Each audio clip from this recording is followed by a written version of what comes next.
96.8 FM LPPL Radio Gemilang Cendela Musik dan Informasi. Selamat siang sahabat Gemilang, gimana kabarnya untuk kesempatan siang hari ini? Berjumpa lagi dengan saya Arman di ajang Jamus Jagungan Lahan Musyawarah. Dan kali ini kita kedatangan tamu yang sangat istimewa banget ini ya di ajang Jamus kali ini. Dan kali ini bersama narasumber dari RSUD Muntilan. Beliau adalah kita manggilnya Ibu atau Mbak ini? Kayaknya kakak lebih cocok ya. Ibu deh nggak apa-apa. Nanti tidak pada pangling sama saya. Oke, Ibu Sita Utami Budiarti, dietisin dan ahli gizi RSUD Muntilan. Selamat siang. Selamat siang. Assalamualaikum warahmatullahi wabarakatuh. Sahabat Gemilang semuanya. Oke, sehat selalu ya, Mbak Alhamdulillah Sita, ya? sehat. Mas Amran sehat? Alhamdulillah sehat ini. Oh ya, Semangat kelihatan ya. kok dari senyumnya. Harus ya, meskipun ini masih tanggal muda ini ya. Tanggal, oh ya, 10 Iya hari, kan? 10 hari lagi upacara kita berarti ya. 17 kan? Sekarang tanggal 7 bener ya? Tanggal 7 ini, tanggal 7. Masih muda sekali. Iya, dan tepat banget ya ngomongin tanggal ini ya. Pekan ASI Sedunia ini juga diperingati 1 sampai 7 Agustus gitu ya. Bener? Iya Bener benar. gitu? Pekan Iya. ASI Sedunia ini kan diperingati setiap tanggal 1 sampai 7 Agustus ya. Setiap tahunnya. Dan ini sebenarnya bukan cuman sekedar seremoni tahunan aja, tapi di situ kita mengajak istilah mengingatkan ini global ya sedunia, bukan cuman iya. di Muntilan aja, Di Muntilan. apalagi. Jadi global di dunia untuk kembali menyadari bahwa air susu ibu itu atau ASI adalah hak dasar setiap bayi. Jadi kalau kita tidak memberikan ASI kepada bayi, kita sudah melanggar hak dasar bayi nih gitu. Iya, Jadi kita mengajak lagi karena seruan ini ternyata kan banyak sekali manfaatnya gitu. Setelah kalau kita ambil kutipan kalimat ya, di balik tetesan ASI itu tersimpan harapan akan tumbuh kembang anak yang sehat, kuat dan cerdas untuk masa depan kita. Katanya ada Indonesia Emas 2045. Nah, itu gitu ya. mengawalnya bisa dari bagaimana kita memberikan ASI eksklusif untuk bayi-bayi di 6 bulan pertama gitu. Oke. Dan sebelum kita ke tema yaitu menyusui adalah prioritas. Ini harus gitu ya. Dan ciptakan ASI berkualitas dengan dukungan tanpa batas. Arman pengen tanya ini ya. Mungkin sahabat bilang juga ada yang belum tahu ini apa sih itu ASI eksklusif gitu ya. Oh ya. Eksklusif itu artinya berarti kalau orang Jawa bilang ASI tok. ASI tok itu ya. Hanya Murni ASI gitu ya. saja, ya hanya ASI saja di bayi lahir 0 hari ya sampai dia di usia 6 bulan itu. Jadi apa namanya? Hak dasar bayi itu dia tidak makan minum apapun selain ASI. Tapi ini terkecuali dengan obat ya. Kalau mungkin bayi sakit atau perlu diberikan obat-obatan oleh dokter itu tidak melanggar hak ASI eksklusif, tapi yang dimaksud adalah makanan minuman selain ASI di luar obat-obatan. Jadi yakin anak itu tumbuh kembang dengan baik, kita berikan ASI eksklusif 0 sampai di 6 bulan. 6 Jadi bulan jangan pertama tergoda itu ya. rayuan-rayuan istilahnya di luar sana yang dikasih ini aja supaya cepat besar, supaya ini karena memang dari penelitian global pun dari WHO, kemudian dari UNICEF. Kalau kita suka lihat Ipin itu, Upin-Ipin ya, UNICEF Upin-Ipin, ya. ya. Jadi istilahnya Badan PBB yang mengurusi anak-anak itu mereka istilahnya membuat pernyataan bahwa sekitar 820.000 nyawa anak balita itu dapat diselamatkan setiap tahun secara global jika dia mendapatkan ASI eksklusif selama 6 bulan pertama gitu. Kemudian juga ada penelitian juga yang mengatakan bahwa bayi-bayi yang memperoleh ASI tok ya atau ASI eksklusif tadi itu memiliki risiko bayi yang tidak diberi ASI eksklusif memiliki risiko kematian 14 kali lebih tinggi daripada yang mereka menyusu secara eksklusif. Makanya bagaimana pentingnya ASI eksklusif itu untuk bayi di 0 sampai 6 bulan pertama. Dan ASI ini kan kenapa tadi kita mengambilnya sebagai prioritas gitu karena ASI ini tidak hanya menjadi tanggung jawab ibu. Jadi bagaimana kita mengajak masyarakat ternyata kalau ibunya menyusui itu bagaimana lingkungan terdekatnya itu untuk mendukung ibu, baik lingkungan keluarga terdekat, lingkungan pekerjaan, masyarakat itu bagaimana untuk mensupport ibu supaya bisa memberikan ASI eksklusif untuk bayinya seperti itu. Iya. Begitu pentingnya ASI eksklusif untuk bayi. Ini kandungan apa saja sih yang ada di ASI eksklusif itu sehingga penting banget untuk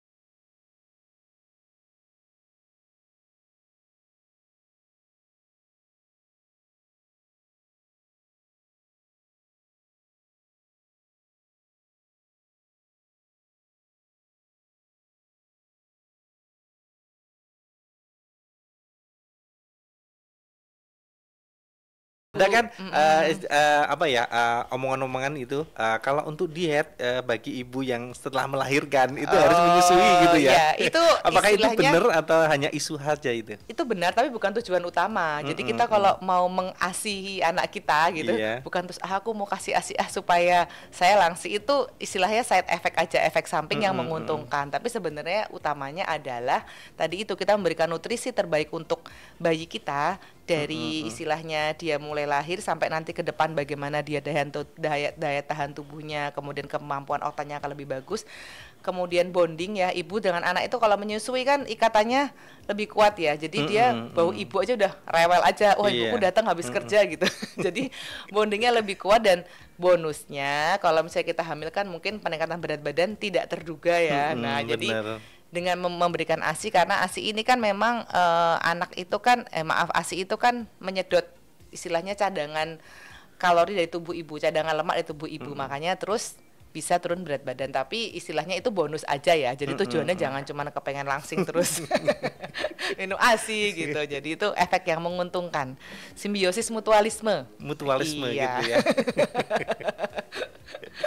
Di samping manfaat itu juga apa ya istilahnya ibadah gitu ya, untuk istilahnya tanggung jawab terhadap anaknya gitu ya, untuk pertumbuhannya dan gitu ya. Tanda kutip sebenarnya kewajiban lah Mas malahan, karena kan hak dasar bayinya itu kan adalah dia memperoleh ASI. Jadi kalau misalnya kita tidak ada sesuatu yang memang tidak menghalangi untuk memberi ASI, ya harus. Pun ibu-ibu bekerja pun sekarang kan regulasi itu sudah ada ya sejak tahun Undang-Undang Kesehatan 2009 ya kalau nggak salah. Jadi kalau hak menyusui untuk ibu pekerja ibu pun harus dilakukan gitu. Jadi kayak di tempat kerja ada ruangan laktasi tersendiri. Jadi misalnya bayinya di rumah, ibunya di kantor atau di tempat pekerjaan itu bisa memerah ASI. Jadi saat ditinggal ibu kerja itu tetap bisa minum ASI meskipun dari botol, dan itu memang hak pekerja. Jadi misalnya kita sebagai perempuan menyusui misalnya, Pak saya izin mau memerah, kalau misalnya atasan atau lingkungan kantor tidak mengizinkan itu juga melanggar hak, itu ada undang-undangnya sebenarnya. Dilindungi undang-undang gitu. Iya, cuman itu saya nggak tahu tuh prakteknya. Nah,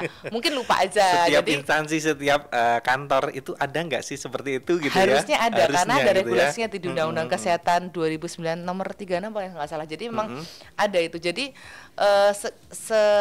flashback aja, saya kan seorang PNS ya. Dulu waktu saya harus prajabatan itu, saat kita dengan kegiatan yang sangat padat, saya punya anak usia 4 bulan, itu pun kita diberi kesempatan kok untuk istilahnya membawa bayi kita tuh bersama dengan kita. Memang berarti butuh ruangan khusus ya. Jadi kita istilahnya ada ekstra lebih, tapi kita diperbolehkan untuk tetap memberikan ASI buat bayi kita. Itu contoh yang maksudnya waktu itu oke banget nih kayak gitu. Dan saya yakin tempat-tempat yang lain juga harusnya bisa seperti itu, dan beberapa sudah berjalan kok. Kayak di rumah sakit itu pasti ya. Jadi kalau di rumah sakit tuh ibu-ibu yang menyusui itu kalau di parkiran tuh pada bawa bag cooler ASI itu, kita langsung tahu wah ini pasti ibu-ibu menyusui yang sebegitu semangatnya mereka itu meskipun bekerja tetap memberikan ASI eksklusif untuk anak-anak di rumah. Nah, apalagi ibu-ibu yang di rumah yang mau saya tidak punya pekerjaan atau aktivitas di luar rumah, harusnya lebih eksklusif lagi nih untuk memberikan ASI untuk anaknya. Jadi dukungan dan lingkungan sekitar tuh harusnya lebih full ya, karena ibu tidak punya keterbatasan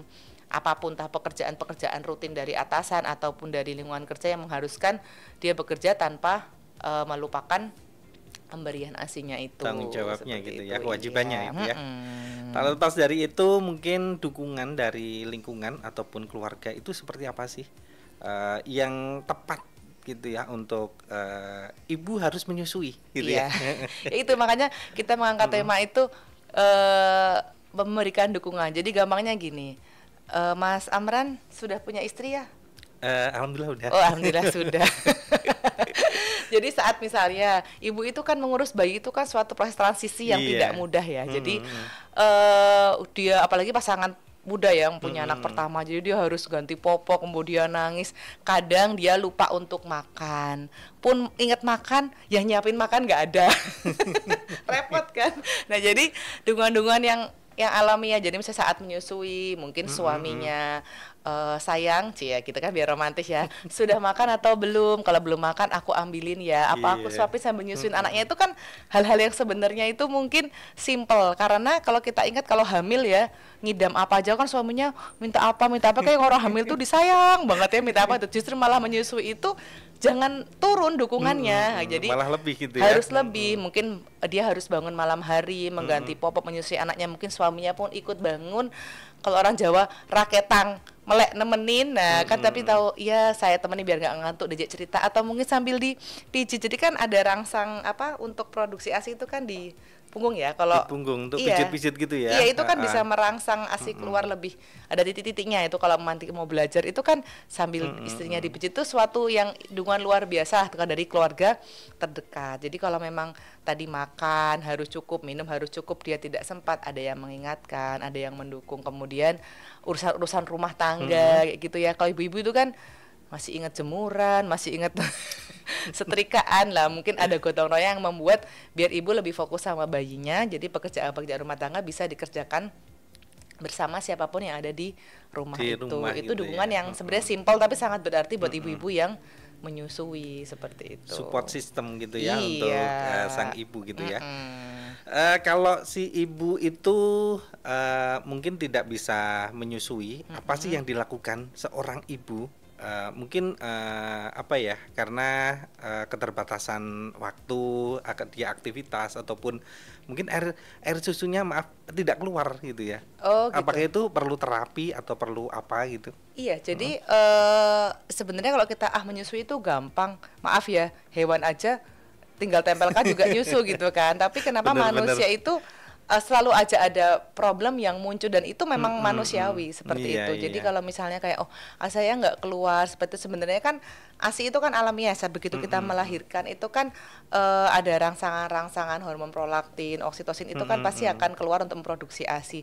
Cuman biasanya kalau bayi-bayi awal itu kan dia refleks menghisapnya itu belum seperti bayi sebulan 2 bulan ya.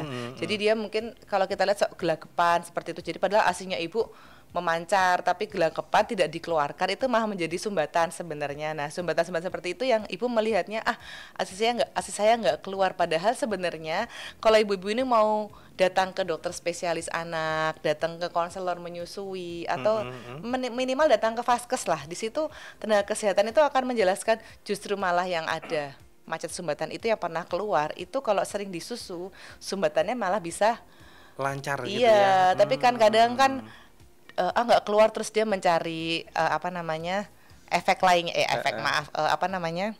cara lainnya, dengan memberikan susu formula atau makan tambahan yang lain. Itu karena ibu tidak teredukasi dengan baik gitu, dan kita sebagai nakes pun juga harus memahami itu. Jadi jangan buru-buru untuk menyarankan memberikan tambahan, karena problem seperti itu sebenarnya bisa diatasi sampai kalau orang Jawa bilang ngerangkai itu kan memang kalau sampai infeksi memang harus dengan obat-obatan, tapi kalau tidak mungkin dengan kompres panas, dengan pijatan, itu kan sebenarnya bisa diatasi seperti itu. Yang penting mau datang ke orang yang paham, terutama ke fasilitas kesehatan lah. Jadi jangan memutuskan sendiri untuk menghentikan ASI dengan alasan ASInya macet gitu. Padahal sebenarnya kayaknya produksi yang terlalu banyak tapi anak tidak bisa. Itu bisa terjadi di awal-awal, 2 minggu awal itu sering seperti itu. Jadi ibu terus kayaknya udahlah putus asa macet gitu ya. akhirnya terus mencari jalan lain seperti itu. Yang perlu nih edukasi seperti ini, bagaimana mengatasi ASI macet seperti itu, kayak gitu.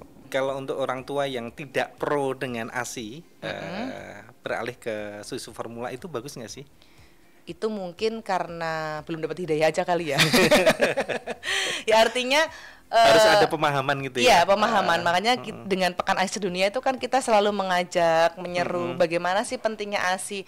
Udah diciptakan sama Gusti Allah loh, gratis. Istilahnya tuh kita nggak usah repot-repot kalau kita nggak punya dispenser gitu, kita nggak usah ngerebus air, nggak usah ngudek susu, nggak usah nyuci dot sampai itu dipanaskan, belum kan repot banget ya. Itu sudah instan banget gitu ya. Iya, disediakan sudah dengan enaknya dan kandungan gizi yang lebih. Why not? Kenapa tidak? Seperti itu. Nah, makanya kita mengajak ibu-ibu dan mungkin nenek-nenek yang punya menantu, punya anak, yuk besok kalau punya cucu harus ASI eksklusif ya gitu. Apa sih hambatannya? Nah, itu hambatan-hambatan seperti itu yang memang harus ibu-ibu itu tahu kemana dia harus konsultasi atau mendapatkan bimbingan yang baik masalah dengan ASI. Jadi jangan memutuskan sendiri tidak dengan ahlinya, karena memang itu tadi nggak ada susahnya kok ASI eksklusif itu. Yang penting ada kemauan, dukungan, support system itu pasti bisa, pasti bisa. Untuk dukungan asupan makanannya seperti apa? Apa aja sih yang mungkin mendukung sang ibu biar lancar, biar ASINYA bagus gitu? Iya, sebenarnya kan kalau kita sering dengar di masyarakat ya, tak kulup nih sayur apa sih maksudnya tuh kayak sayur hijau-hijauan nih. Itu benar ya, benar. Cuman akan lebih tepat lagi saat menambahkan protein gitu. Jadi ini yang sering dilupakan. Jadi boleh tuh makan gudangan isinya daun kates, dikasih apa tuh namanya, apa kulup itu apa namanya, kelapa apa Kelapa, sih ya, ini urap parut ya, kalau itu ya, saya bilang urap, urap ya, iya, bilangnya gitu. urap. Kalau orang Jawa Timur bilangnya kulup.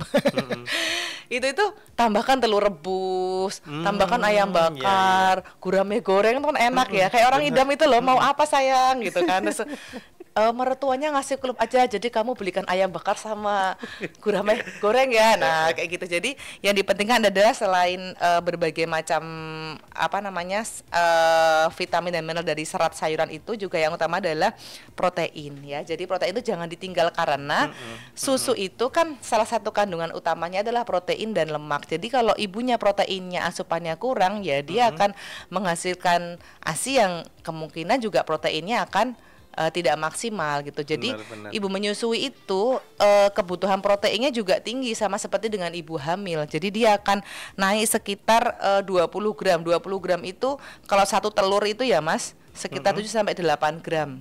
Jadi kalau 20 gram 3 telur lah gampangnya. Iya. Jadi setiap dia makan itu paling enggak lauknya harus double gitu.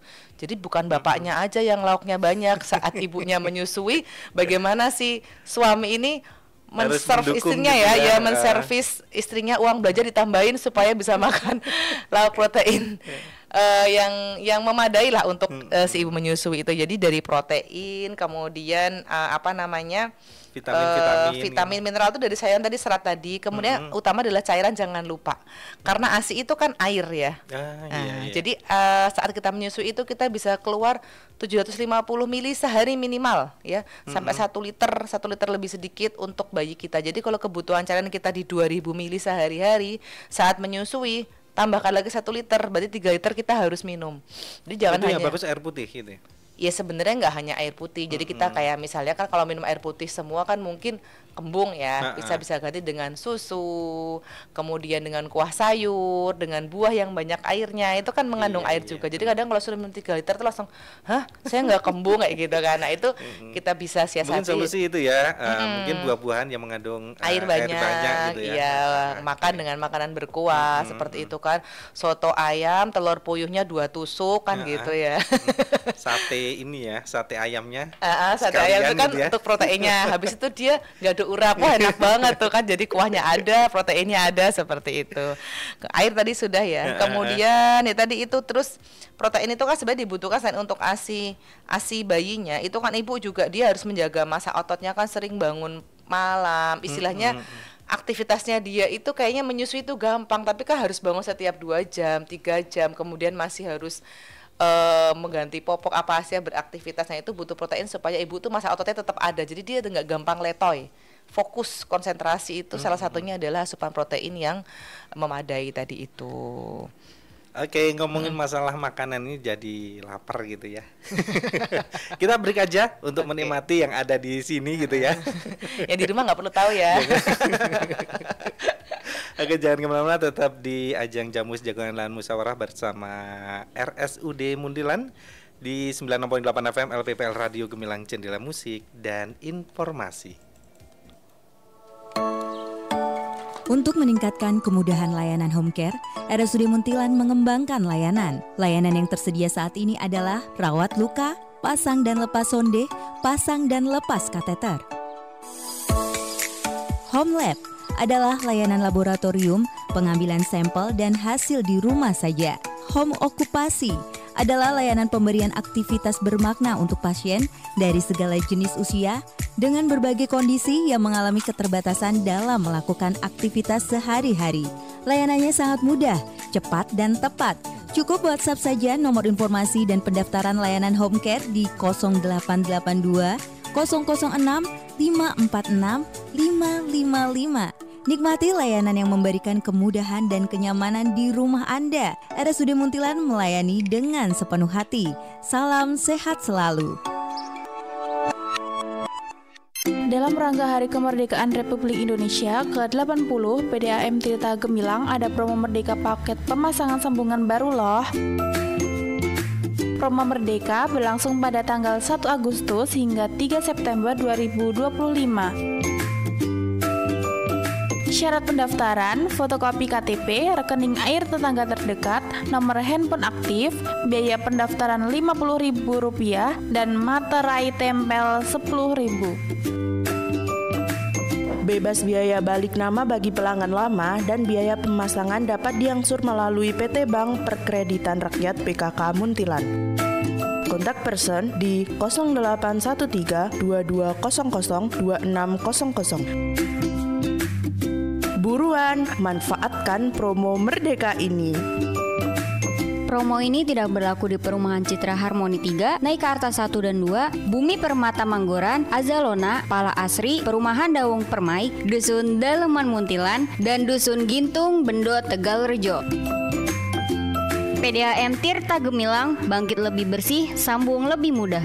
Iklan layanan masyarakat ini dipersembahkan oleh PDAM Tirta Gemilang dan didukung oleh LPPL Radio Gemilang. Loh, Bu Ani, itu Randy nangis kok didiemin toh? Biarin aja mbak, wong anaknya ngeyel dari tadi main bola di teras, dibilangin susah, yo tak cewer. Gini loh Bu, hati-hati berbuat kasar terhadap anak. Pemerintah dalam Undang-Undang 17 tahun 2016 sudah mengatur bahwa ada penambahan hukuman bagi pelaku kejahatan pada anak. Di antaranya pidana mati, pidana seumur hidup, serta pidana berupa pengumuman identitas pelaku. Nah, kita sebagai orang tua wajib memenuhi hak perlindungan anak, hak mendapat hidup layak, hak pendidikan, makanan yang bergizi, sehingga mereka akan menjadi generasi penerus bangsa yang mampu berperan dalam memajukan bangsa kita ini. Iya juga ya mbak, tapi saya tuh gemes, dilarang kok ngeyel. Bu, anak-anak tidak bisa kalau cuma dilarang tanpa diberi alasan serta pengertian tentang resikonya. Misal, nanti bolanya bisa kena kaca, terus pecah dan sebagainya. Oke lah mbak kalau begitu, makasih ya mbak infonya. Kabupaten Magelang Layak Anak. Iklan layanan masyarakat ini dipersembahkan oleh Dinas Komunikasi dan Informatika Kabupaten Magelang.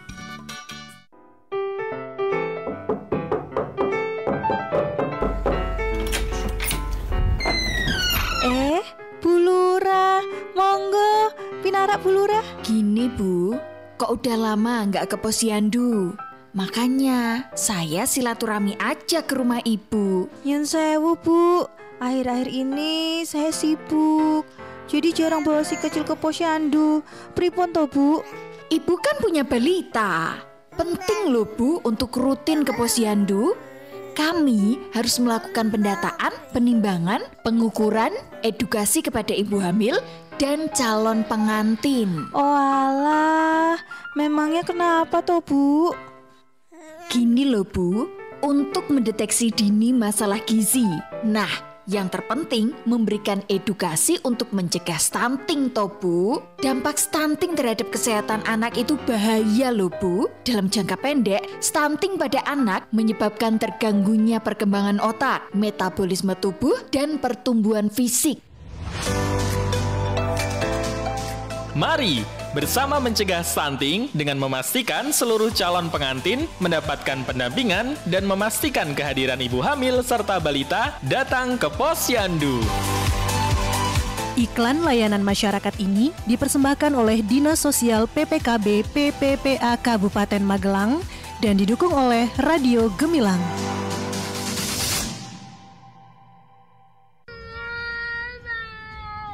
Loh, Bu Ani, itu Randy nangis kok didiemin toh? Biarin aja mbak, wong anaknya ngeyel dari tadi main bola di teras, dibilangin susah, yo tak cewer.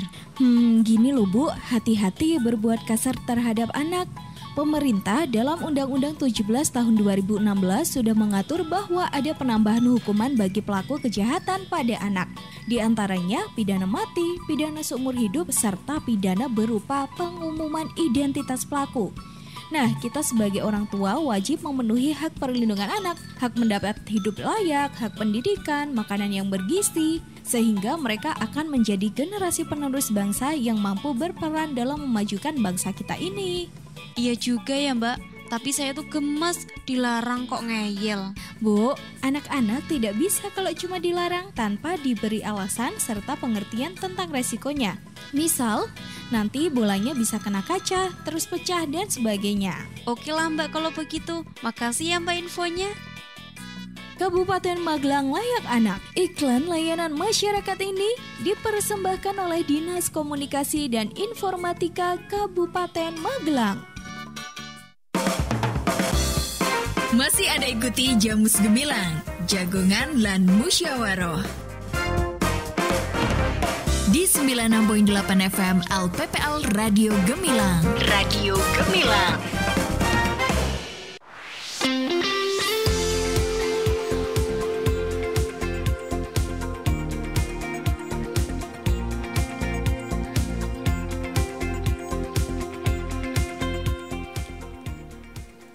Oke, Sobat Gemilang, kembali hadir Arman di ajang Jamus Jagongan lan Musyawarah bersama Ibu Sita Utami, dietisin dan juga ahli gizi di RSUD Muntilan, dengan tema menyusui adalah prioritas, ciptakan ASI berkualitas dengan dukungan tanpa batas.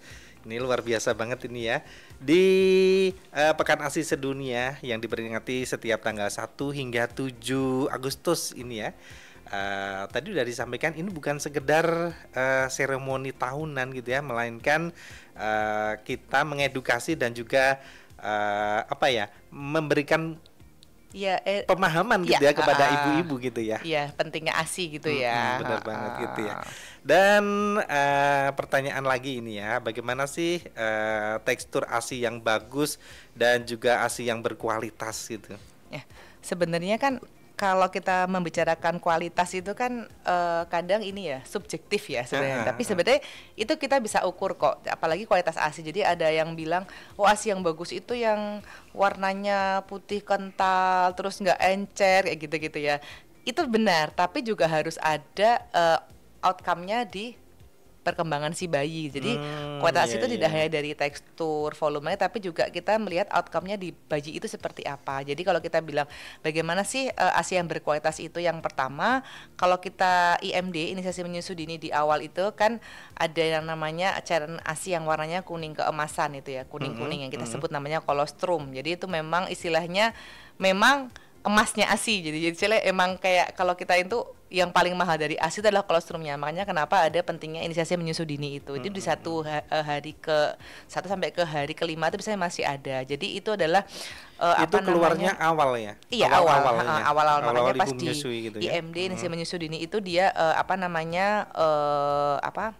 akan keluar. Nah, itu yang paling istilahnya paling gizinya tahtanya paling tinggi itu di kolostrum itu. Nah, selanjutnya karena dia nutrisinya emang paling tinggi di situ. Kemudian untuk antibodinya juga tingginya di kolostrum itu. Kemudian setelah bayi itu berusia 2 minggu ke atas, 3-4 minggu, ASI itu mulai berubah ya warnanya seiring dengan kandungan lemaknya. Jadi kalau kita menyusui itu kan kadang di depan kalau misalnya pernah lihat ya, Mas Ahmad pernah lihat nggak? Jadi kan kadang ASI itu warnanya pertamanya kan encer gitu putih, kadang warnanya agak kayak biru-biru kebiru-biruan itu tuh namanya ASI depan, itu namanya formilk, jadi ASI bagian depan. Jadi ASI bagian depan itu bukan tidak berguna, tapi dia itu memang tinggi laktosa dan lemaknya rendah. Jadi tinggi laktosa itu malah untuk energinya si bayi. Jadi memang dia harus minum untuk energinya si bayi ini. Kemudian gitu ya, saat dia sudah menyusu lebih dari 2 menit, 3 menit sampai paling nggak 10 sampai 15 menit, ASI itu akan kental, warnanya putih. Itu yang disamakan dengan hind milk. Jadi hind milk ini ASI yang kandungan lemaknya lebih tinggi.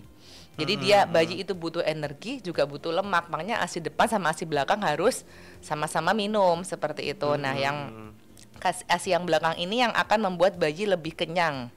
Ya, jadi saat dia haus, dia minum ASI depan tuh hilang hausnya, formik. Tapi begitu dia sudah hausnya hilang, dia akan mendapatkan kekenyangan dari Hind Milk itu. Makanya salah satu ASI berkualitas itu setelah minum bayi itu akan tidur pulas karena dia nikmat. Hausnya hilang, kenyangnya dapat. Itu salah satu contoh ASI berkualitas seperti itu. Jadi lebih baik ada baiknya ibu itu kalau menyusui itu 1 payudara langsung habis. Jadi memang ASI depannya dapat, ASI belakang di payudara 1 itu habis. Bagaimana kalau belum habis bayi sudah tidur, itu bisa kita pompa, kita kosongkan supaya nanti produksi ulangnya itu dia mengawali dapat Volmix sama Hind Milk saat bayi kembali menyusu, seperti itu. Jadi jangan misalnya maaf menyusu sebelah kiri, maaf kok muncrat-muncrat terus pindah kanan, pindah kiri lagi, itu bukan sesuatu yang bijak karena bayi tidak akan mendapatkan tadi haus dan kenyangnya, dia akan dapat hausnya aja kan, dapat ASI depan aja. Dan itu membuat bayi sering kembung, sering gumoh, itu karena ASI depan sama ASI belakangnya tidak seimbang masuk ke perut bayi. Nah ini yang kadang ibu-ibu tidak paham bagaimana, kenapa toh harus menyusui 1 payudara sampai habis. Itu adalah salah satunya itu. Jadi untuk mendapatkan ASI yang berkualitas tadi itu. Iya, kemudian itu yang bagus kanan atau kiri? Atau bisa ganti-ganti? Dihabiskan dulu. Oh, dihabiskan dulu. Iya, jadi untuk misalnya kiri, ya udah kiri dihabiskan fokus sampai untuk habis. Untuk 1 hari gitu ya. Kok 1 hari ya? Enggak, setiap kali saya menyusu. Setiap kali menyusui gitu ya. Iya, jadi misalnya jam 8 nih bayi menyusu, payudara sebelah kiri. Kan habis tuh kosong, nanti bayinya tidur. Jam 10 dia ngek, bangun lagi kan. Pindah kita kasih yang kanan, gitu ya. Yang kiri kan masih produksi. Jadi jangan misalnya yang kanan kok muncrat-muncrat nih, tak pindah lagi yang kiri. Padahal yang kiri produksinya belum maksimal juga untuk Hind Milk sama Volmix tadi itu. Jadi memang harusnya bergantian setiap sesi menyusu, setiap menyusu habiskan susu di payudara tersebut. Kalau emang tidak habis bisa dipompa. Seperti itu, kita simpan. Jadi kita punya simpanan Hind Milk lah seperti itu untuk membuat kenyang bayi. Kemudian aroma. Jadi kan ASI itu kalau misalnya maaf ya tumpah-tumpah gimana atau kena kulit itu kalau dicium tuh baunya tuh aromanya khas seperti susu sapi. Jadi kalau aroma ASInya sudah asam atau mungkin ASI perah kita simpan untuk bayi karena ibunya bekerja, kok bayinya sudah asam sebaik sudah tidak usah diberikan gitu ya. Sama bayi. Kemudian selain dari tekstur tadi ya, tekstur, warna, kita juga akan lihat grafik di kenaikan berat badan bayi. Nah, kalau ibu-ibu punya anak yang masih bayi atau balita kan pasti punya buku KIA tuh, buku yang pink yang dari Kemenkes itu buku sebenarnya yang cetakan baru sekarang 80 halaman tuh saya lihat yang paling baru itu lengkap sekali isinya. Jadi kalau kita melihat ASI saya cukup atau tidak ya, kita lihat di grafik perkembangan bayi. Ada tulisannya tuh di grafiknya di KMS yang suka dititik-titik sama kadar posyandu itu di bawahnya ada Mas. Jadi kalau 0 ke 1 bulan gitu itu naiknya 800 gram. Kalau nggak tahu gram ya ons, 8 ons gitu kan.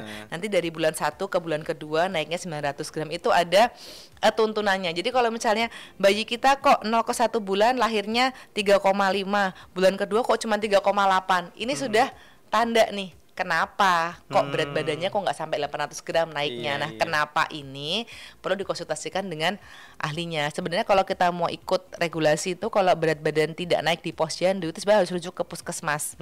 Jadi supaya nanti tenaga kesehatan, dokter akan kenapa, siapa tahu ada gangguan atau mungkin ada refleks hisap yang kurang atau mungkin ibu yang menyusui ASInya tadi itu gonta-ganti payudara kanan kiri, tidak maksimal cara menyusuinya. Kan mendapatkan edukasi yang bagus, jangan terus kok naiknya kok kurang, saya kasih susu formula, itu bukan sesuatu yang bijak gitu. Jadi lihat berat badannya. Jadi kalau merasa kok kayaknya ASI saya kok kurang ya, kok nggak kayak waktu 1 bulan pertama, tapi grafiknya naik terus, ya udah sesuai dengan nggak usah galau gitu loh. Apalagi Gen Z sekarang ya, kok kayaknya saya berkurang ya usia 4 bulan, tapi di KMS grafiknya sesuai terus naiknya, ya sudah nggak usah khawatir seperti itu dari grafiknya.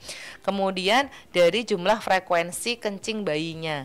Jadi kalau bayi menyusu tapi kencingnya kok frekuensinya sedikit-sedikit itu kurang dari 6 kali. Kalau bayi sudah usia 2 minggu ke atas itu berarti waspada nih, ASInya kurang. Apalagi kalau urinnya warnanya gelap. Jadi urinnya itu yang bener kan bening pucat itu loh, kuning pucat itu loh. Bukan kuning gitu ya. Jadi kalau kuning lebih gelap, siapa tahu nih ASINya kurang, mungkin ibunya bisa kurang minum, jadi produksi ASI juga bermasalah seperti itu. Kemudian BAB-nya juga. Jadi kan ada bayi ASI itu yang kadang kok anak saya nggak BAB 2-3 hari minum ASI nggak apa-apa nih. ASI itu tadi saya katakan diciptakan oleh Tuhan itu dengan segala keunggulannya. Jadi ASI itu kan mudah diserap sekali gizinya. Jadi kalau diserap semua jadi nggak ada sisa tuh, nggak jadi BAB. Jadi kalau 2-3 hari nggak BAB itu masih wajar kalau misalnya dia minum ASI saja. Atau justru malah ada yang BAB-nya 3-4 kali sehari itu masih normal juga seperti itu. Tapi kalau sampai 10 kali, nah itu baru kita harus waspada. Jadi kalau BAB-nya misalnya hari ini nggak BAB, 3 hari BAB, terus besoknya BAB jadi 10 kali kan jadi nggak pernah BAB, jadi banyak sekali, ini perlu diperiksakan juga. Jadi yang penting normal tadi 3-4 kali sehari BAB atau 2-3 tidak BAB itu masih normal kalau bayi mendapatkan ASI atau ASI. Itu di umur berapa? 6 bulan. Kan kita ngomongkan ASI eksklusif. Jadi kita kalau ASI eksklusif itu bicaranya 6 bulan. Karena gitu kalau sudah 6 bulan ke atas itu nanti kita akan bicara MPASI, makanan pendamping ASI, nanti lain lagi Mas konteksnya gitu. Karena kalau anak 6 bulan ke atas harus dengan MPASI tapi kita masih mengutamakan ASI, salah gitu, nggak tepat. Makanya kita bicara di kotak 0 sampai 6 bulan gitu. Yang penting konsistensinya nggak cair ya, maksudnya nggak air, berarti diare kalau dia air. Yang penting dia frekuensinya dengan istilahnya kalau kayak itu loh, bubur susu lah, pokoknya konteks normalnya seperti itu tekstur BAB-nya. Kemudian tadi itu kalau dia sudah minum ASI, haus dan kayaknya teratasi, dia pasti akan tidur nyenyak si bayi ini. Jadi kalau dia habis minum tapi kok kumoh, kembung, kita pupuk, siapa tahu tadi itu loh dapatnya ASI depan doang yang tinggi laktosa terlalu banyak, jadinya malah bikin kembung. Makanya dia laktosa cukup di depan, dia dapat lemak di ASI belakang kayak gitu. Dia akan nyaman nanti bayinya gitu.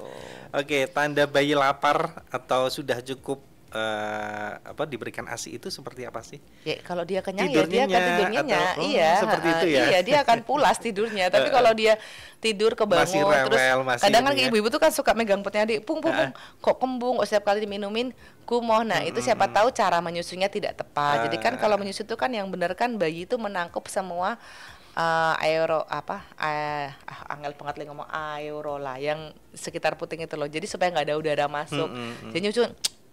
Nah gitu kan, dia menyusu tapi ada udara juga yang masuk gitu. Jadinya akibatnya bayi kembung. Itu kan dari posisi menyusui, cara menyusui, atau tadi itu. Jadi payudaranya belum habis satu, belum dapat ASI belakang sudah dipindah ke payudara. Nah, itu hal-hal seperti itu yang memang kan setiap puskesmas tuh kayak sekarang ada konselor menyusui loh. Jadi nggak ada salahnya ibu-ibu yang ingin mendapatkan bagaimana cara menyusui yang tepat, bagaimana mendapatkan ASI yang berkualitas itu silakan datang ke puskesmas. Konsultasi gitu ya. Jadi konselor menyusui itu nanti ada dokter anak, ada ahli gizi, ada bidan, perawat, itu ada yang setiap puskesmas kayaknya sudah standarnya adalah ada konselor menyusuinya di situ. Jadi jangan ragu kalau emang ada keluhan-keluhan atau pertanyaan-pertanyaan bagaimana sih kok ASI saya seperti ini seperti itu, silakan datang ke puskesmas. Kan setiap kecamatan sudah ada puskesmas, enak sekali loh kita nih. Cuma kadang ngapain ke puskesmas, sakit ya, kan nggak harus sakit ke puskesmas kan gitu. Ada pertanyaan ini dari Alfi yang ada di Mundilan, mau nanya, makanan yang sebaiknya dimakan bagi ibu menyusui apa aja? Tadi udah disampaikan ya. Dan kalau ASI yang ditaruh freezer itu masih bagus gak ya untuk bayi? Jadi kalau makanan tadi bisa disampaikan ya. Jadi harus cukup protein. Jadi istilahnya kalau kita gampang, protein berapa ya? Setiap kali makan tuh kasihlah lauk hewani paling bagus sampai double seperti itu, di samping sayur mayur. Jadi kita tuh kalau kita ngomongkan pedoman umum gizi seimbang, makanlah aneka ragam makanan tadi itu, nasi, lauk, sayur, buah itu semua harus ada di dalam menu ibu menyusui. Kemudian kalau ASI di freezer itu kan bisa bertahan. Kalau jadi kan ada kulkas itu yang suhunya stabil, biasanya kulkas yang 2 pintu.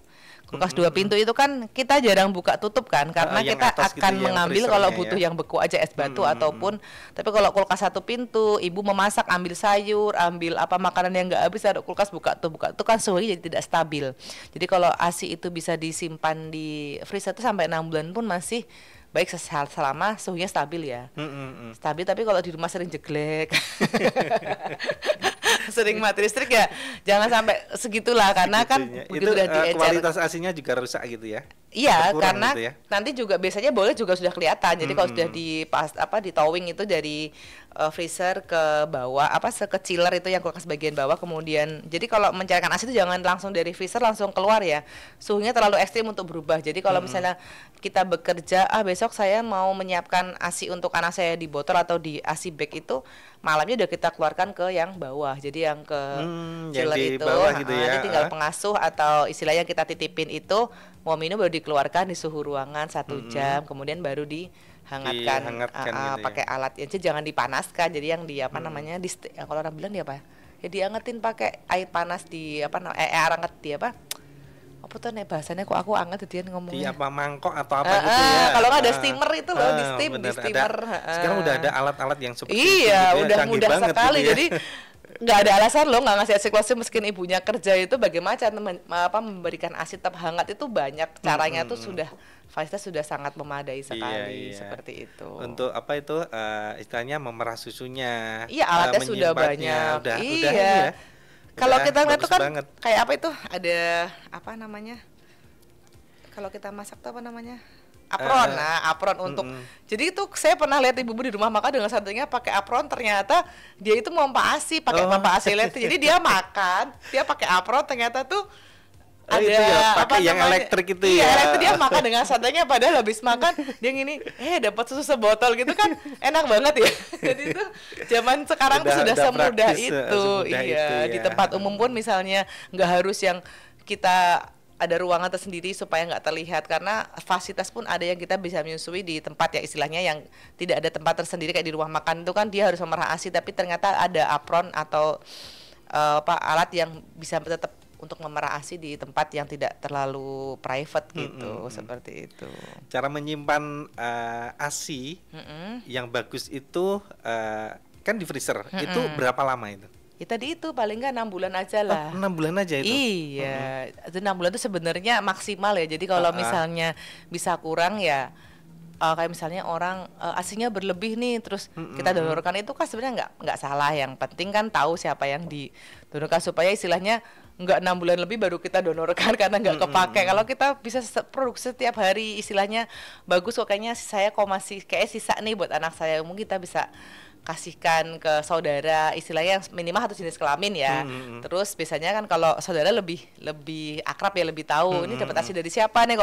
Kalau dari saudara kan tahu riwayatnya, itu kan lebih baik kayak gitu. Yang penting suhunya stabil aja loh di tempat beku itu. Jadi kita mau 6 bulan kalau kulkasnya yang apa itu buka tutup 2 pintu itu juga nggak sampai, karena itu kita nggak bisa menjaga konsistensi suhunya karena sering dibuka gitu tutup tadi itu. Apalagi kan kadang ada ibu-ibu tuh yang sampai sewa freezer kan, yang kotak kecil itu khusus buat ASI. Wah itu kan berarti effortnya luar biasa tuh. Jadi dia sampai sewa freezer di ASI eksklusif anaknya. Jadi begitu anak kelus ASI eksklusif ya sewanya dikembali. Kalau beli kan kadang buat apa habis itu kan, kadang suka sekali ada persewaan itu juga. Jadi segala fasilitas sudah menunjang gitu loh. Jadi cuman kitanya itu mau apa enggak gitu.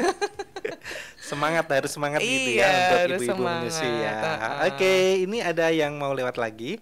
Kita break sebentar, masih di ajang Jamus Jagoan Dalam Musyawarah Radio Gemilang, tetap di 96.8 FM LPPL Radio Gemilang, Jendela Musik dan Informasi.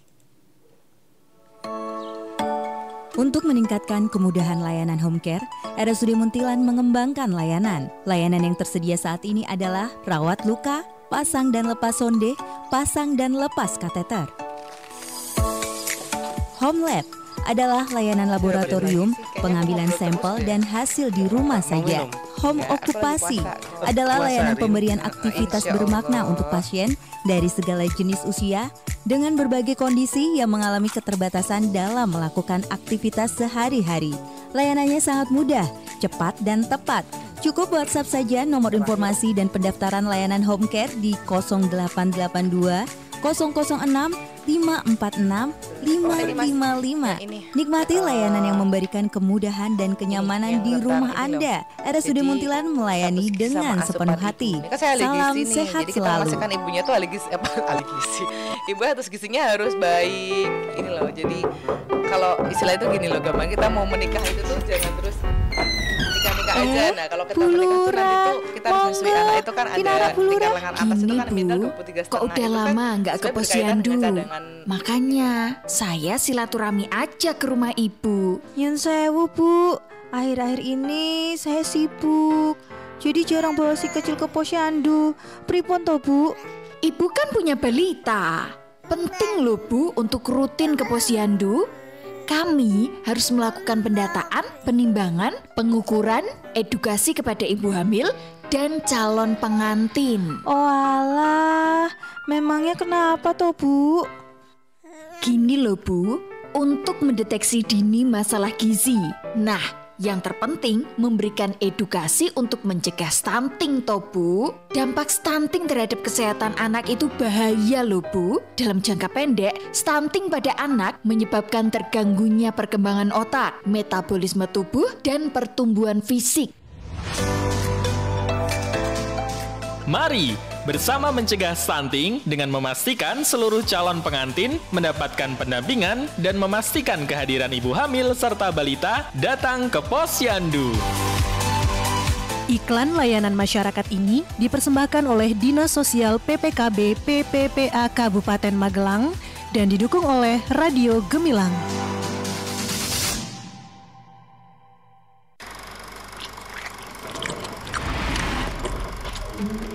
Stunting masih menjadi PR yang harus diselesaikan bersama.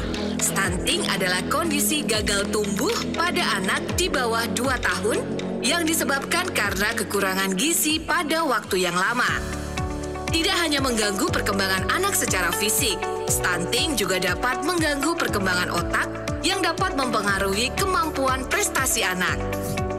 Lalu, bagaimana ya cara mencegah stunting? Bisa dengan A, B, C, D, E. Apa saja itu? A.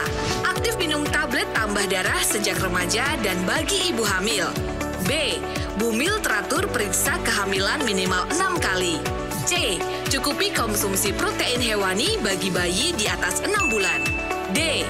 Datang ke posyandu setiap bulan dan imunisasi balita. E.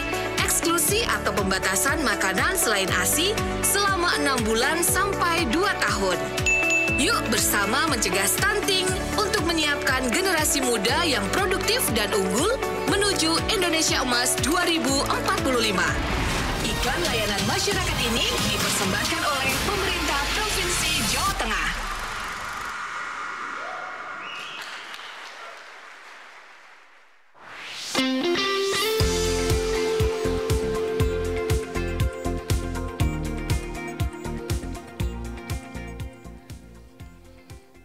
Oke, sahabat Gemilang, kembali hadir Arman di Ajang Jamus Jagongan Lahan Musyawarah Radio Gemilang, masih bersama Ibu Sita Utami, dietisin dan ahli gizi RSUD Muntilan, dengan tema menyusui adalah prioritas, ciptakan ASI berkualitas dengan dukungan tanpa batas. Tadi udah dijelaskan panjang lebar ya tentang ASI berkualitas, dan saat ini pertanyaan lagi nih, apa hubungan status gizi ibu dengan kualitas ASI-nya ini?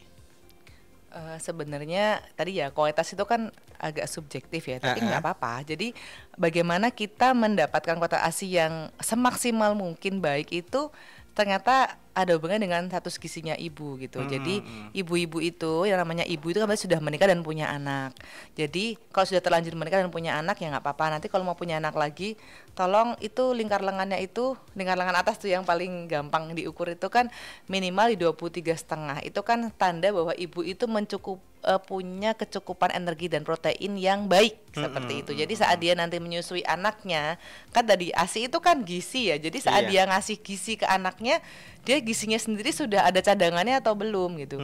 Kalau lingkar lengan atasnya itu kurang dari 23,5 cm, berarti dia kekurangan cadangan. Jadi kalau saat misalnya dia nanti memberikan ASI untuk anaknya bagus, ibunya nanti yang jadi kurang gizi, jadi malah gampang sakit, dan lagi menyusui sakit, nanti bingung lagi, saya sakit boleh ngasih ASI enggak? ASI jadi putus kan kayak gitu. Jadi bagaimana? Juga ya, status gizi ibu itu harus baik dulu gitu. Karena kalau status gizinya baik, dia juga akan memberikan ASI dengan kualitas yang baik dan dia tidak gampang sakit. Karena menyusui itu capek loh ya.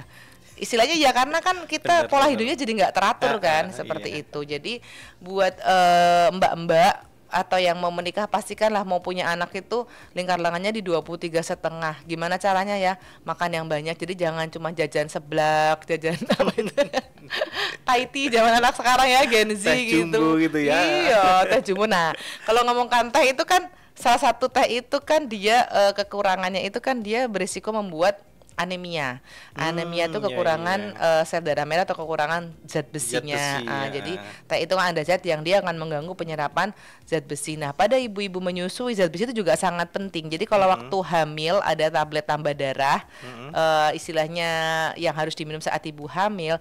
Jangan lupa saat nifas pun juga ada tablet tambah darah. Jadi jangan terus hamil kayak tadi ngidam semua diturutin, begitu menyusui udah lega. Padahal justru fase ini masih berlanjut gitu loh. Dia apalagi melahirkan kalau melahirkan kan juga resiko darah keluar lebih banyak. Jadi kan istilahnya cadangan sel darah merah kita juga berkurang setelah melahirkan. Makanya tablet tambah darah nifas jangan lupa dikonsumsi. Kemudian kalau kita mengkonsumsi protein dengan jumlah yang cukup, protein terutama protein hewani itu hampir pasti mengandung zat besi. Jadi kalau kita asupan protein hewaninya cukup, pasti zat besinya juga akan cukup. Nah, ini akan mempengaruhi bagaimana si ibu menyusui bayinya. Kalau si ibunya kurang darah, anemia, nyusuin ngantuk, teklak tekluk, terus istilahnya nggak fokus menyusui bayinya, gampang capek, pikiran, kok kamu gampang capek, kenapa ya? Akhirnya karena pikiran ASInya juga nggak keluar dengan baik. Nah, itu bagaimana kita memperhatikan status gizi ibu. Jadi selain tadi makan cukup protein tadi, sebelum hamil pun, sebelum melahirkan usahakan di lingkar lengan atas itu paduan yang paling gampang di 23,5 cm itu. Kalau ibu-ibu yang gizinya kurang, jadi kalau kita dipakai lingkar lengan atas, kalau kita timbang berat badan dengan tinggi badan itu kan ada kita dapatkan indeks massa tubuh atau IMT. Jadi berat badan dibagi dengan tinggi badan dalam meter dikuadratkan. Pakai kalkulator Mbak Jodi awang ora iso. Jadi kalau berat badan dibagi tinggi badan, tapi tinggi badan dalam meter dikuadratkan. Itu kurang dari 18,5, ya kan? Berarti itu namanya gizi kurang. Nah, itu menurut penelitian dia akan berisiko 2,2 kali gagal dalam menyusui gitu ya. Karena tadi itu ibu ya aja gizinya kurang, bagaimana dia mau ngasih gizi sama anaknya gitu ya. Cuman kalau nggak ada timbangan ya itulah pakai lingkar lengan atas tadi lah ya, di minimal di 23,5 tadi itu. Sama kita jangan sampai kekurangan zat besi. Jadi kayak minum teh, minum kopi itu kalau memang tidak penting-penting banget nggak usah, apalagi setelah makan. Kita makan nasi, rendang, ayam bakar tapi minumnya teh ya. Nah, zat besinya kasihan ya, penyerapannya akan terganggu. Makanya jajan-jajan sekarang yang banyak mengandung teh itu sebaiknya lebih bijak minumnya atau mengkonsumsinya jangan berdekatan dengan waktu makan. Tapi kalau nggak penting-penting banget, ya udah minum air putih aja lah, atau buah-buahan yang banyak mengandung air seger gitu. Bu Sita, bagaimana sih jika susu formula ini diberikan saat ASI eksklusif? Mungkin ini di mix gitu ya, itu bagus nggak sih? Ya namanya bukan ASI toh. Bukan ASI toh itu. Ya kan tadi ASI eksklusif gitu ya? Itu kan hanya ASI saja di 0 sampai 6 bulan. Jadi mungkin pertanyaannya, boleh nggak memberikan ASI ditambah dengan susu formula? Iya, seperti itu, di mix gitu ya. Bolehnya sih boleh, cuman tadi itu kenapa harus dengan susu formula? Wah, gitu loh. Tuhan sudah menciptakan dengan segala keunggulan dan kemudahannya kayak gitu loh. Jadi tetap kita usahakan ya kan, kayak lagu itu loh. Kalau bukan hari ini, tetap kita usahakan ASI eksklusif loh. Jadi kalau ASI eksklusif dengan susu formula, namun udah bukan ASI eksklusif lagi. Jadi kalau mungkin ada keterbatasan yang kayak misalnya ibu sakit yang benar-benar tidak bisa menyusui, atau ada obat-obatan yang memang dari apoteker mengatakan tidak bisa diberikan untuk ibu menyusui, ya sudah, kita tidak usah memaksa karena untuk kesehatan ibu juga gitu toh. Nah, tapi kalau memang tidak ada gangguan yang ini, ayolah kita kasih ASI eksklusif. Terpaksanya tidak ASI eksklusif dengan susu formula boleh, karena tetap bayi harus bertumbuh dengan baik. Nanti memaksakan ASI tapi ternyata ada masalah, ASInya tetap kurang, bagaimanapun caranya kita diamkan aja, saya maunya ASI eksklusif kok, tapi benar-benar tidak ada sesuai grafiknya, namanya tidak berkualitas itu ASInya, berarti kita harus meskipun tambahkan. Itu susunya bagus gitu ya, karena biasanya merek kan susu maksudnya merek susu dan kemungkinan harga susu yang tinggi itu lebih bagus gitu ya. Itu benar gak sih seperti itu? Kalau itu ya sebenarnya ya, kalau menurut pandangan saya ya sebagai ahli gizi, dan kita kan juga kadang itu kan kalau di supermarket tuh saya iseng tuh ngelihat susu A, susu B, lagi baca tuh nanti mbak SPG-nya pakai susu ini aja Bu, lebih bagus gini-gini, terus Mbak stop sebentar saya mau baca dulu. Jadi itu kadang kita membandingkan ternyata zat gizi itu tidak jauh beda kok. Jadi misalnya susu A tuh gizi ini yang A yang tinggi, nanti yang susu B tuh gizi apa yang tinggi. Jadi dia sebenarnya hanya unda-undi aja. Terus mungkin strategi marketing, impor, ekspor itu kan mungkin mempengaruhi harga ya. Jadi kalau saya ditanya sama masyarakat ataupun pasien di rumah sakit, susu apa yang baik saat memang ASI saya tidak cukup dan memang grafik pertumbuhan berat bayi ada masalah, susu apa, saya tidak pernah ngarani merek, silahkan mau apa sesuai dengan kemampuannya ibu. Yang penting jumlah dan frekuensinya kita ukur nih, berat badan sekian harus minum berapa volume susu itu kita kasih aturan seperti itu supaya berat badan bayinya naik dengan bagus. Mau merek apapun terserah, yang penting bukan susu kental manis, itu aja. Oke, terakhir ini mungkin pesan dan juga harapan Bu Sita untuk ibu-ibu menyusui di sana. Ya, jadi yang tadi dikatakan adalah ASI eksklusif ya. Jadi ASI saja. Jadi selain dari faktor ibu, status gizi ibu, kemudian makanan yang dimakan ibu, cara menyusui, perlunya dukungan atau support system dari lingkungan sekitar ya. Jadi seperti dukungan keluarga, mungkin tadi saya ulang bagaimana membantu ibu saat ibu sibuk mengurus bayi. Jadi pekerjaan rumah tangga, kemudian dukungan moral, motivasi, ayo kamu bisa kok menyusui sampai 6 bulan bisa kok. Jadi kalimat-kalimat positif seperti itu yang membuat ibu itu punya dukungan moral untuk menghasilkan ASI eksklusif selama 6 bulan. Kemudian dukungan dengan rekan kerja di tempat kerja. Waktunya kamu merah ASI belum? Perah ASInya nggak apa-apa, nanti aku kerjakan. Nah, seperti itu kan mungkin sangat membantu ya, meskipun mungkin tuh kayaknya sepele tapi itu sangat luar biasa. Kayak kamu udah 3 jam deh, tolong perah ASI dulu, nanti aku handle dulu sebentar. Itu penting ya. Kemudian atasan juga seperti itu juga memahami. Kemudian regulasi yang memang hak-hak ibu menyusui itu memang harus diberikan sebagai ibu menyusui. Jadi jangan sampai ibu itu memilih aku kerja tapi aku nggak bisa menyusuin, tapi kalau aku menyusuin aku nggak bisa kerja. Jangan sampai ibu tuh punya anggapan seperti itu. Bisa kok ibu menyusui bekerja itu bisa gitu ya.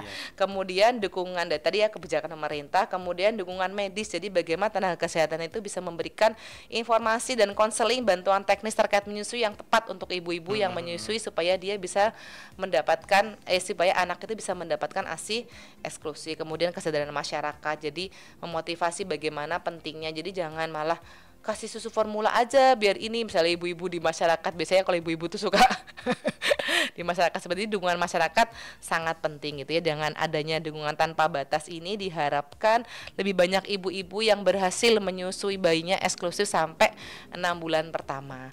Karena tetesan ASI di hari ini berperan penting untuk masa depan anak kita nanti. Oke, closingnya bagus banget ini ya. Iya dong. Oke, terima kasih Ibu Sita atas waktunya berkunjung di Radio Gemilang ya. Sama-sama. Semoga diberikan kesehatan selalu dan kesempatan untuk kita bisa berjumpa lagi ya. Amin, terima kasih. Mohon maaf jika ada hal-hal yang kurang berkenan atau ada kalimat-kalimat yang tidak berkenan. Terima kasih. Wassalamualaikum warahmatullahi wabarakatuh. Waalaikumsalam warahmatullahi wabarakatuh. Oke, sahabat Bilang, sampai di sini dulu kebersamaan kita kali ini di acara Jamus Jagongan Lan Musyawarah Radio Gemilang. Saya Arman beserta kru yang bertugas pamit undur diri. Terima kasih dan tetap dengerin 96.8 FM LPPL Radio Gemilang, Jendela Musik dan Informasi.